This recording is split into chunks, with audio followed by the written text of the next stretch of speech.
विषय असा आहे की देशाचे खरे देशभक्त सोनमजी वांगचुक यांनी देशातील 22 विद्यार्थ्यांनी ज्या आत्महत्या केल्या त्या आत्महत्याचे खरे गुन्हेगार ते आत्महत्या नसून खून असल्याचा आरोप करून ते खरे गुन्हेगार देशाचे शिक्षण केंद्रीय मंत्री धर्मेंद्र प्रधान यांचा फक्त राजीनामा मागितला होता आणि तो राजीनामा त्याने नैतिकता सांभाळून तो राजीनामा द्यायला पण पाहिजे होता।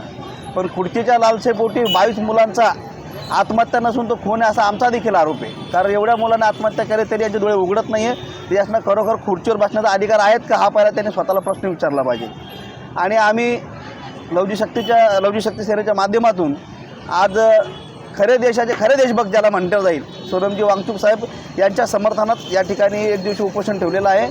आणि आमची मागणी ही देखील आहे की या धर्मेंद्र प्रधानने खरोखर राजीनामा देऊन आणि जर यांच्यात दानत असेल सरकारच्या केंद्र सरकारच्या तर त्यांनी सोनम वांगचुक साहेबांच्या सारख्या त्यांना देशाचं शिक्षण मंत्रीपद दिलं पाहिजे। कारण त्याचा जो अभ्यास त्यांचं जो ज्ञान आहे ते या खरोखर देशाच्या कामाचं आहे। आणि ह्या ज्या आत्महत्या झालेल्या आहेत त्याचा दोषी ठरवून आमची आणखी एक मागणी आहे की ह्या धर्मेंद्र प्रधान केंद्रीय शिक्षण मंत्री याला खरोखर फासावर दिलं पाहिजे ही देखील आमची मागणी आहे। यामध्ये जर तुम्ही पाहिलं का ते आपले न्याय हक्काची मागणी करायला जंतर-मंतरवर गेले, संविधानिक मार्गाने गेलेत, पण त्याच्याबद्दल केंद्र सरकार कशा पद्धतीने तानाशाही करत आहे।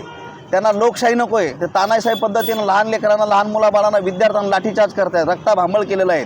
मग यांना फासावर का देऊ नये का देऊ नये हा आमचा प्रश्न आहे। आम्ही सांगतोय की जर पुढील 2 दिवसात त्यांनी राजीनामा जर नाही दिला तर महाराष्ट्राच्या प्रत्येक नागरिकाने ज्यांना मुलं बाळं आहेत आणि ज्याला जाणीव आहे विद्यार्थ्यांची त्या प्रत्येकाने रस्त्यावर उतरून यांचा निषेध केला पाहिजे आणि वेळ पडली त्यांना जोडो मारो आंदोलन सुरू केलं पाहिजे।